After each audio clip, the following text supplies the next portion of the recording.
Orang kalau nak makan tempat view cantik macam ni menghadap laut dekat PD. Korang save dulu video ni. Saya siap. Lagi satu Bob. Dekat sini betul tak? Dia ada lebih pada 30 menu. 30-40 menu lebih macam tu lah. Campur air, makan semua ada. Kita ada dessert, ABC cendol semua ada. Menu gila apa? Menu gila kita sini ayam penyet. Okey. Okey, ayam penyet sini ayam penyet. Okey. Okey, lepas tu kita ada ni mi udang. Okey. Mi udang dengan nasi goreng seafood.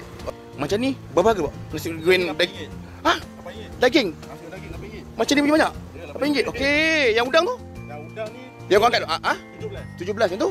Yang ni 21. Udang banyak ni. Udang dengan sotong. Ada udang dengan sotong. Udang. Okey. Dekat mana ni? Yang Kotaran Teluk Kemang, Pantai 2. Pantai 2 Polisen. Yang aku suka kat sini laksa dia terbaik. Kuah dia pekat.